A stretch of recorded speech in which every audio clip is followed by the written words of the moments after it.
अस्सलाम वालेकुम, this is ओडीए फाक स्टार्ट फ्रॉम डिफेंस आउटपोस्ट। तो जेट इंजन से रिलेटेड पाकिस्तान में इस टाइम के ऊपर बहुत बड़ी डिस्कशन जो है वो होल्ड की जा रही है। डिफरेंट प्लेटफॉर्म्स के ऊपर, सोशल मीडिया स्पेसिस के अंदर इसके ऊपर डिस्कशन हो रही है कि जिस तरह से इंडिया इस टाइम के ऊपर स्ट्रगल कर रहा है जेट इंजन की टेक्नोलॉजी को अक्वायर करने के लिए, तो इस पूरी इन्वायरमेंट को देखते हुए क्या पाकिस्तान एयरफोर्स भी इस पर्टिकुलर डोमेन के अंदर कुछ एडवांस प्रोग्रेस को अचीव कर पाई है? क्या हम इस तरह के किसी पाथ को, इस डायरेक्शन को फॉलो कर रहे हैं कि जिससे कल को पाकिस्तान भी अपना जो एक इंडिजिनस जेट इंजन है उसको मार्केट में ला पाएगा? कौन कौन से यहाँ पर हमारे साथ फॉरेन पार्टनर्स जो हैं वो शामिल हो सकते हैं, किनको हम इस टाइम के ऊपर कंसिडर कर रहे हैं? तो आज की इस वीडियो में हम इन तमाम क्वेश्चंस का आंसर करने की कोशिश करेंगे एंड आपको एक अपना पर्सपेक्टिव देंगे कि किस तरह से पाकिस्तान और पाकिस्तान एयरफोर्स जो है वो जेट इंजन की टेक्नोलॉजी में फ्यूचर के अंदर नेविगेट कर सकता है। लेकिन उससे पहले अगर आप लोगों ने अभी तक चैनल को सब्सक्राइब नहीं किया हुआ तो please make sure to like this video and do subscribe to the channel. तो सबसे पहले यहाँ पर सबसे इंपॉर्टेंट पॉइंट की बात कर लेते हैं कि जिस तरह से यहाँ पर पाकिस्तान है या फिर इंडिया की एग्जांपल भी आप ले सकते हैं कि ऐसी कंट्रीज जिनके पास प्रायर जेट इंजन की डेवलपमेंट का कोई एक्सपीरियंस मौजूद नहीं है, उनके लिए यहाँ पर लाजिम है कि वो एक ऐसी पार्टनर कंट्री को तलाश करें जिसके पास जेट इंजन की टेक्नोलॉजी जो है वो ऑलरेडी मौजूद है। इसकी एक आइडियल एग्जांपल इस टाइम के ऊपर आपको इंडिया दे रहा है कि किस तरह सबसे पहले उन्होंने यूनाइटेड स्टेट्स को कॉन्टेक्ट किया कि हमारे साथ जेट इंजन की टेक्नोलॉजी को शेयर की जाए। ऑब्वियसली वहां से उनको इतना कोई पॉजिटिव रिस्पॉन्स नहीं मिला, तो इस टाइम के ऊपर वो फ्रांस के साथ किसी डील को स्ट्रक करने की कोशिश कर रहे हैं ताकि उनको जेट इंजन का जो ट्रांसफर ऑफ टेक्नोलॉजी है वो मिल पाए। तो आउटकम इसका जो भी हो,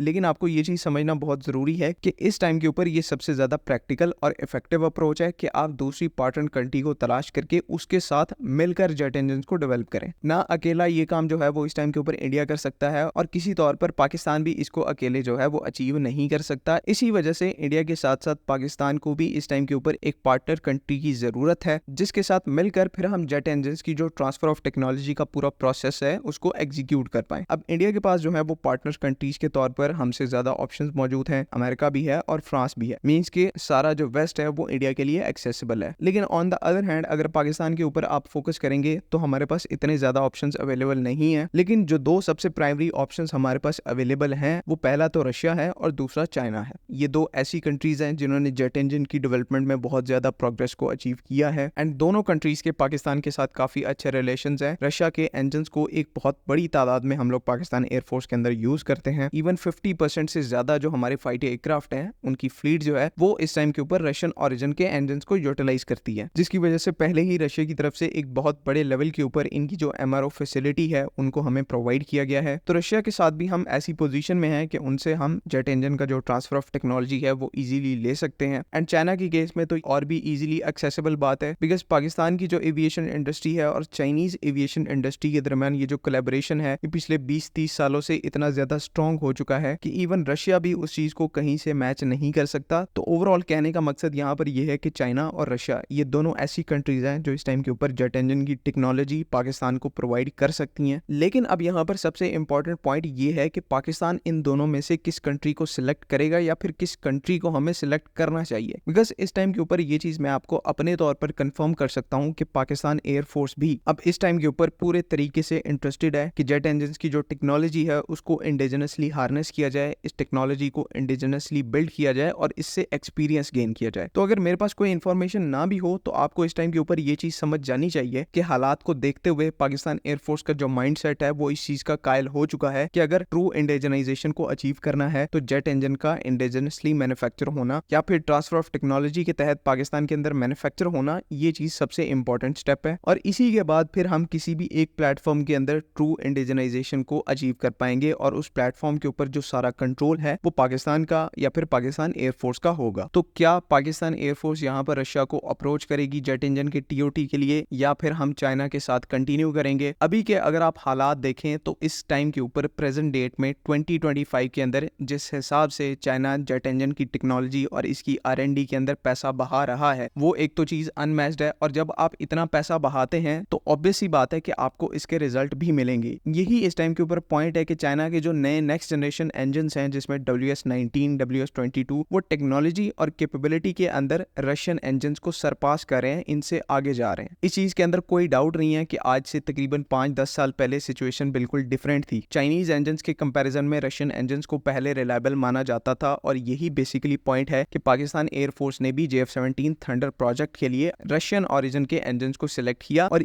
इवन 2019 के अंदर जब JF-17 ब्लॉक 3 की जो स्पेसिफिकेशन थी उनको डिसाइड किया जा रहा था, तो ब्लॉक 3 के लिए भी यहाँ पर रशियन इंजन को सिलेक्ट किया गया। तो पहले जो रशियन ओरिजिन की इंजन टेक्नोलॉजी है, इसमें कोई डाउट नहीं है, वो काफी ज्यादा रिलायबल थी और यहाँ पर रशिया का एक एक्सपीरियंस था इस फील्ड के अंदर। लेकिन किसी ने भी यहाँ पर ये एक्सपेक्ट नहीं था किया कि अगले 3 सालों के अंदर सिचुएशन पूरे तरीके से चेंज हो जाएगी, बिकॉज 2021 के बाद से चाइना ने अपना जो जेट इंजन का R&D बजट है उसको इतना ज्यादा इंक्रीज कर दिया कि लिटरली 3 सालों के अंदर चाइना ने जेट इंजन की हर क्रिटिकल टेक्नोलॉजी को मास्टर किया। एंड अब जो नए इंजन चाइना की तरफ से मैन्युफैक्चर किए जा रहे हैं, वो कैपेबिलिटी और रिलायबिलिटी इन दोनों में रशियन इंजन से बहुत ज्यादा आगे हैं। एंड ये चीजें इस टाइम के ऊपर फिजिकली प्रूव हो चुकी हैं। चाइनीज इंजन के जो थ्रस्ट नंबर्स हैं वो रशियन इंजन के कंपैरिजन में बहुत ज्यादा बेहतर हुए हैं। चाइनीज इंजन की इस टाइम के ऊपर सर्विस लाइफ जो है वो रशियन इंजन को सरपास कर रही है। जो मटेरियल्स इस टाइम के ऊपर चाइना अपने इंजन के अंदर इस्तेमाल कर रहा है, इनकी जो मेटलर्जी है वो इस टाइम के ऊपर रशियन इंजन से बहुत ज्यादा बेहतर हो गई है, जो कि ओवरऑल चाइनीज इंजन की रिलायबिलिटी के अंदर एक बहुत बड़ा फैक्टर बनता है। तो पॉइंट यहाँ पर यह है कि hundreds of billions of dollars R&D में बहाने के बाद चाइना इस टाइम के ऊपर इंजन टेक के अंदर रशिया को सरपास कर चुका है। सो पाकिस्तान के लिए यहाँ पर डिसाइड करना और भी ज्यादा आसान हो जाता है। पहले सर्कमस्टेंसेस थोड़े से डिफरेंट थे, लेकिन अब इस टाइम के ऊपर क्योंकि हमें अपने नेक्स्ट जनरेशन के इंडिजिनस फाइटर एयरक्राफ्ट के अंदर वो इंजन चाहिए जिसको हम ट्रांसफर ऑफ टेक्नोलॉजी के तहत अपने कंट्री के अंदर मैन्युफैक्चर करें, उसकी टेक्नोलॉजी जो है वो पाकिस्तान के पास हो, उसके पार्ट्स को हम लोकली मैन्युफैक्चर कर पाए, इसके लिए यहाँ पर चाइना जो है वो सबसे बेस्ट ऑप्शन है। एंड पाकिस्तान एयरफोर्स को तो फिर इन तमाम चीजों का बेटर आइडिया है। तो 80% चांसेस यहाँ पर यही है कि क्योंकि हमने इंजन का जो TOT है उसको फ्यूचर में अक्वायर करना ही है, तो ये जो TOT है वो चाइना से ही आएगा और हमारा जो नेक्स्ट जनरेशन का इंडिजिनस फाइटर एयरक्राफ्ट है PFX, उसके अंदर हमें एक नया पावरफुल चाइनीज इंजन देखने को मिलेगा जो कि ट्रांसफर ऑफ टेक्नोलॉजी के तहत पाकिस्तान के अंदर ही मैन्युफैक्चर होगा, जिसके बाद फिर PFX प्लेटफॉर्म का जो मैक्सिमम कंट्रोल है वो पाकिस्तान एयरफोर्स के पास आएगा। एंड यही इस टाइम के ऊपर हमारा अल्टीमेट गोल है। उम्मीद है कि यहाँ पर तमाम चीजें क्लियर हैं। अगर इनसे रिलेटेड कोई भी कंफ्यूजन है तो काइंडली आप कमेंट्स में उसको मेंशन जरूर करें। बाकी अगली वीडियो तक के लिए अल्लाह हाफिज। पाकिस्तान